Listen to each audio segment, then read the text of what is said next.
If you've been drafting with us all preseason long, every Tuesday, Thursday in our mock drafts, you know that running backs fly off the board early and often.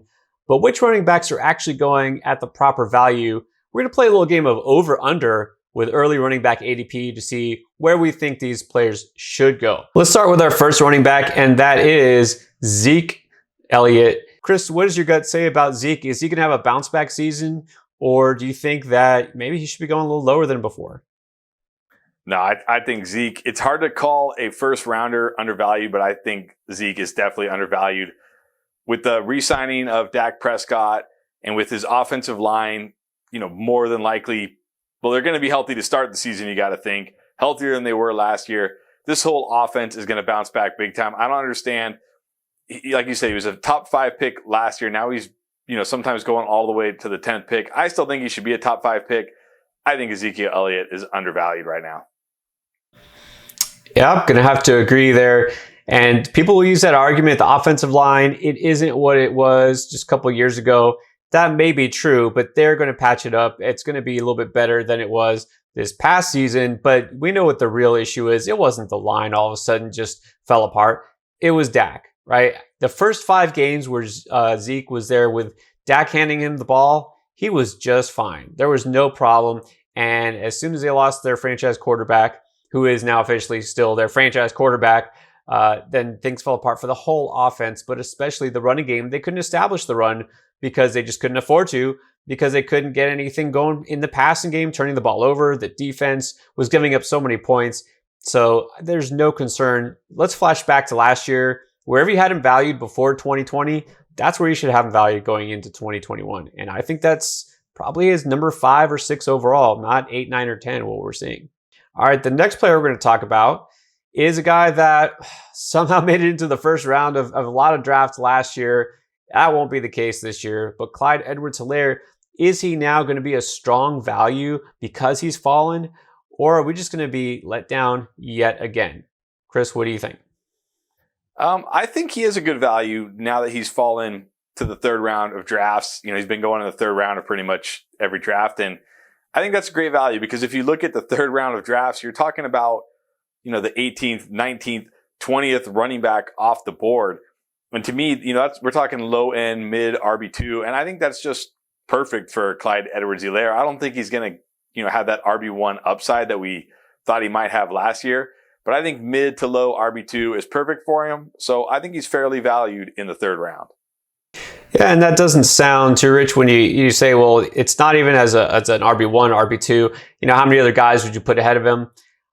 I have the feeling, though, that we're just going to be fooled again. I think what we see is what you get. And if you think he's worth a 3rd round pick, there's other guys I'd rather have and take a chance that they do, break out or produce higher than he was. I think this is just a matter of the wrong situation. We all thought it was the perfect situation for him. It's not. Look, the Chiefs are one of the teams that have the lowest rushing play percentage in the league. And this was after spending a 1st round pick on a running back. It didn't matter. They're not going to change their philosophy. They had the 3rd lowest rushing percentage rate. That's not going to change, okay? Why did they feel compelled to bring Le'Veon Bell in midway through the season? They didn't use him either, by the way. What does that tell you? It's the offense. They're going to let Pat Mahomes air it out. Look, he had plenty of opportunity. He rushed the ball over 50% of the time on his team. There's not a lot of running backs that do that. He had the opportunity, just didn't do enough with it, and he's not going to get as many opportunities as we thought. Oh, by the way, that receiving floor he was going to have, it didn't come through either. So I just feel like he's going to disappoint again, and I'd rather take my chances elsewhere. All right, speaking of disappointment, a lot of people are concerned about Joe Mixon, that he's never going to really be an RB1, even though, again, he was also in some drafts last year, a 1st rounder. Now, he's definitely a polarizing player. Where are you on the side of the fence of Joe Mixon?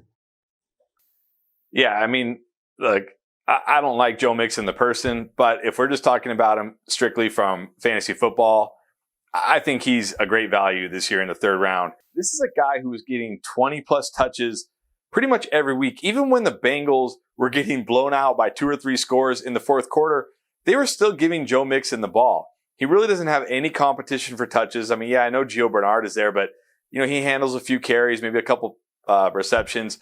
So it's very rare that you get a running back locked into 20 touches in the third round. Now, maybe he doesn't have, tremendous upside that we thought he would have last year, that people thought he would have last year when they were drafting him in the first round, because this offensive line. But still, it's hard to find a guy who's going to get 20 plus touches falling to the third round. So I think Joe Mixon is a great value in the third round.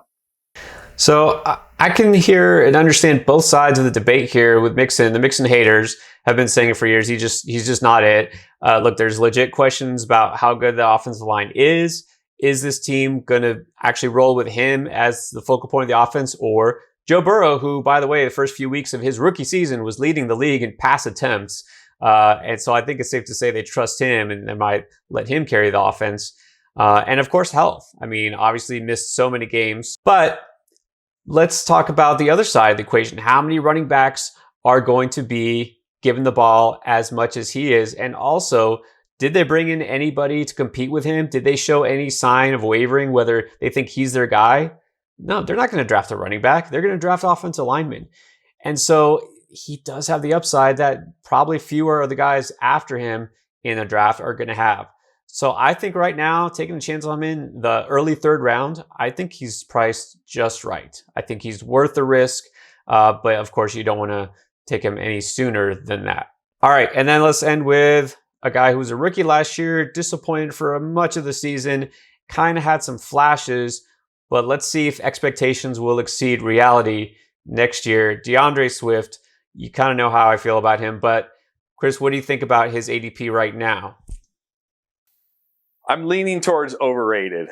And nothing against the player. I like the player. But so you have this offense with Jared Goff now, and everybody's like, oh, Jared Goff is terrible. So if the quarterback is terrible, that usually means the offense is terrible. And when the offense is terrible, that usually means less opportunities to score. It means more punts. It means less plays. None of that is good for fantasy football. Yet we're all in love with DeAndre Swift like he's going to get 30 touches a game because he's going to be the entire offense. And that's usually not how it works in these situations. It's very rare that a guy like James Robinson is on a horrendous offense and gets that many touches. It's usually the opposite, right? You're a running back on a bad offense. You don't get as many touches. You don't get as many opportunities. So, I'd probably like him a lot more with Matthew Stafford, but with Jared Goff there, this offense is just going to be really, really bad. And I just don't like drafting running backs on really bad offenses. So I'm going to have to go with overrated. That's usually a good philosophy. But I'll come out to anybody who hasn't already heard this from me. I'm in love with DeAndre Swift because I think he's going to get 30 touches a game. I mean, they've already come out and said, Dan Campbell, new coach, said he wants to feature him as a receiver too, out of the slot. He already was averaging 4.5 receptions per game just in that limited time last year. He's going to get the ball more. Look, they might not be ahead too often. I mean, that defense wasn't very good. I don't know if it's going to get any better. The offense as a whole might not get any better if they lose Kenny Golladay, don't have Stafford. I get that.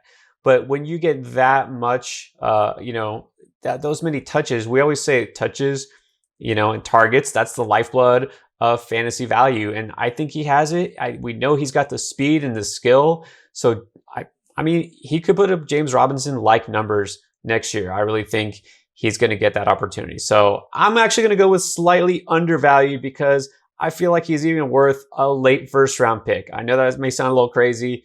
I'm going to hang my hat on that, but that's where I'm at with him, at least right now.